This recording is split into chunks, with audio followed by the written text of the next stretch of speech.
So there's this guy who's kind of in the world the most famous atheist. He really pushes atheism, and his name is Richard Dawkins.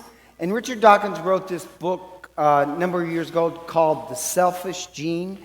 Have you guys heard of Richard Dawkins? Okay, just this side of the church.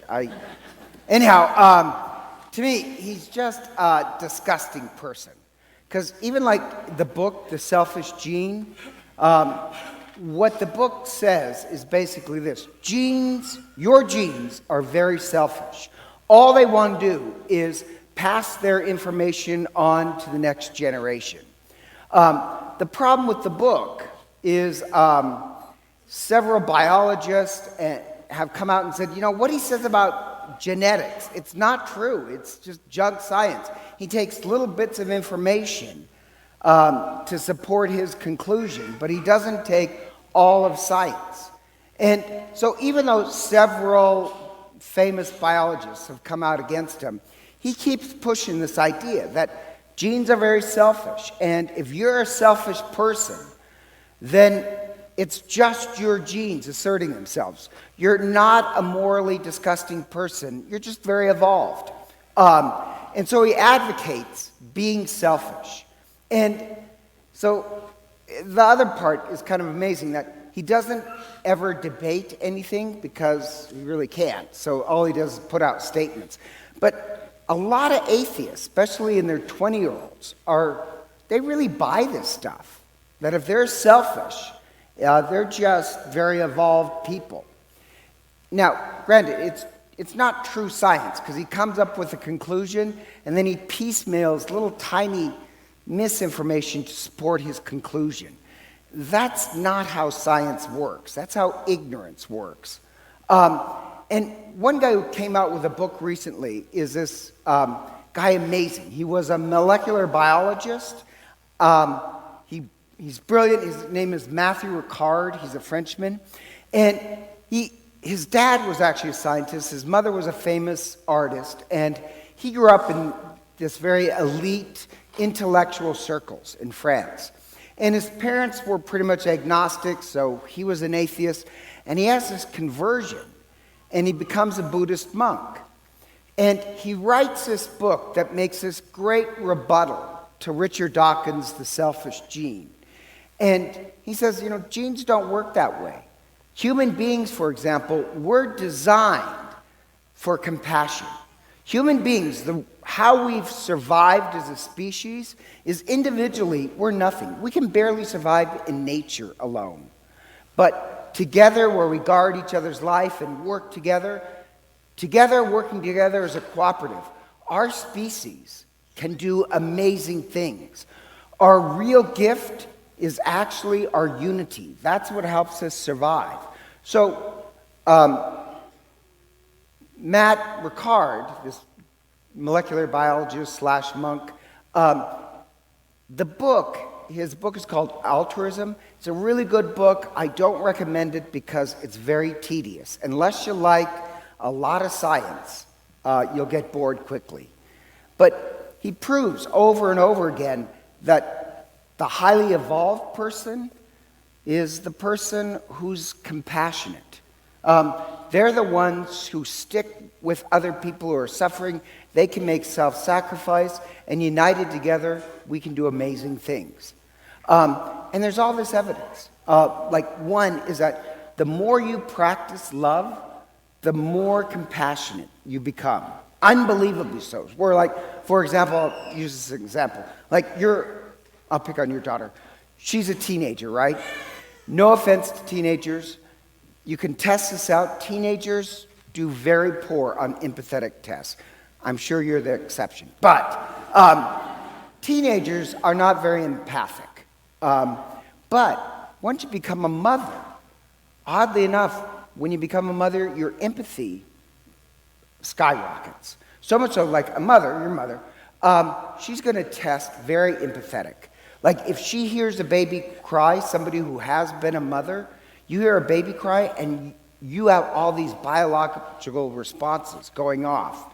And the point being is that the more you practice love, the more it really is just knitted into your being. Your whole body responds.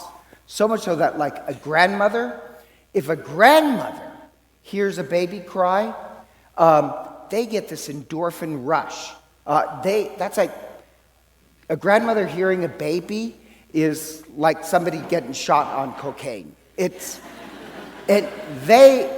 Their body really, their mind and body really responds because biologically they've been primed with a lot of love. And like, I have to agree with that. When I was a teenager and people would say, "Oh, that baby's so cute," I remember thinking, well, really, they're kind of squishy and they're not that cute.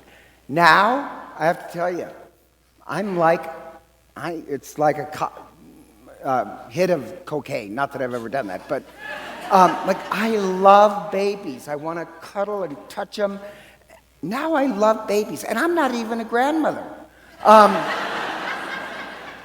But the thing about it is, the more you experience life and fall in love with people, it changes biologically your mind. And then Matthew makes this other point, and they've studied this. People that pray a lot, when you pray a lot, what happens, you reduce your stress hormones, so you actually do become more peaceful. But you become more peaceful. People who pray a lot have more frontal activity in their cerebral cortex, frontal cortex. You become smarter. You become more compassionate. And you become happier. So actually, yes, the highly evolved person is the one who loves and the one who prays a lot. They will do anything for other people. That makes us stronger. The selfish person, and especially, no offense, the person who basically lives off other people, you're a parasite. The selfish person, you're not the apex of evolution. You're the weakest link. The apex of evolution, it would really be more the grandmother who has spent her life in prayer and love. They will do anything for somebody else. With that, our species survives. So the reason why I mention that is it just reminds me of today's gospel. Because in today's gospel, in the Gospel of Mark, Jesus really is like a German. He works and he works and he works, and then he suddenly goes off into the mountains and prays. And then after he prays, he works even more. And then he goes off into the mountain and prays, and then he even works more. And he has the disciples do this pattern too, of work and then rest in prayer. And the disciples just work, so he wants to take them away, basically on this prayer retreat. And he takes them away, and the people, they really do search and hunger for God. And so they go and search out the deserted places, and they find Christ and the apostles. And when Christ looks at the crowd, as lost and broken as they are, in Greek, it has this great saying that can't be translated into English. So in English, we'll say he looks at the crowd, and it says, like, his heart was moved to pity or something like that. That's not what it says in Greek. In Greek, what it says is he looks at the crowd, and then he feels this pain in his stomach. And the word is, I'm sure most of you guys have felt it. Have you ever seen like a baby fall and hurt itself, and immediately your stomach just seizes up, wrenches up? You feel it in your gut, and your muscles just respond immediately to reach out. That like involuntary act of your gut getting wrenched and you need to reach out and hold it, there's actually a Greek word for that. We don't have a word for that in English. But when Jesus looks at the crowd, he feels that pain in his stomach where he has to do something. So, like some supposed phony religious leaders will say things like, God hates the Minnesotans, and God hates those people from Iowa. He's going to send them a hurricane. When they say that, that's not true. Look at today's gospel. When God looks at humanity, and we're sometimes very messed up and broken, it's not anger he feels. It's this wrenching in his stomach. And my point being is this. if you follow Christ, if you follow the way of Christ, which you dedicate yourself to love and a life of prayer, you'll be like Christ. Your stomach will be seized in compassion, and you have to do something. Your reaction is to care for other people. My point being is that that's what makes our species so great. The more we pray, the more we do the works of love, the more we really become like Christ, and our response is unity. That's the apex of an evolved person. And so like a prayer life, we don't pray so that we can kind of have this state of nirvana away from all the problems of the world. That isn't why we pray.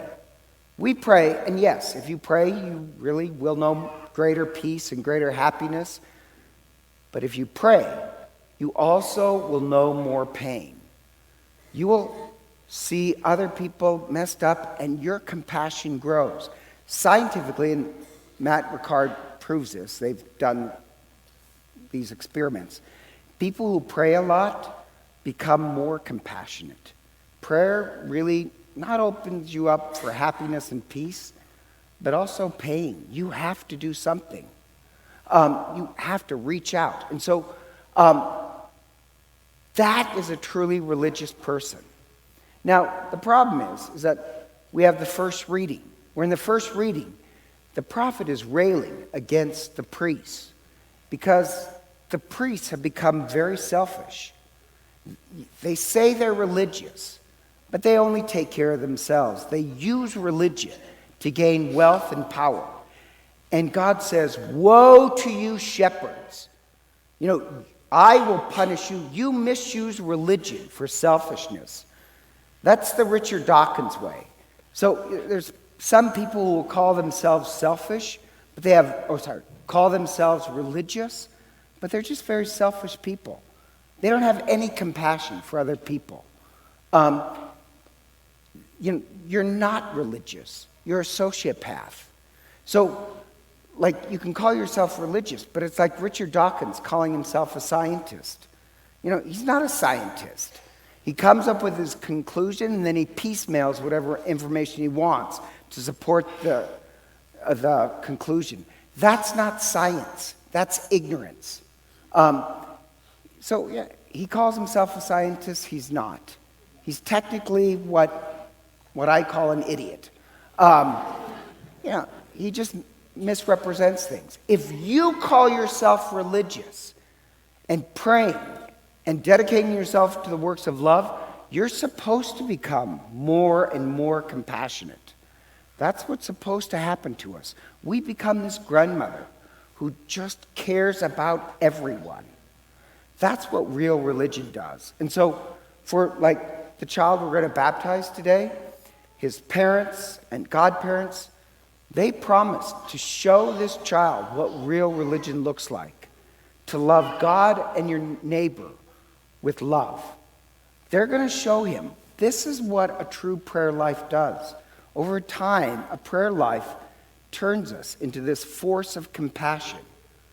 We become this force of love and compassion. That's what real religion does. It doesn't turn us selfish. It actually turns us really into this force of compassion.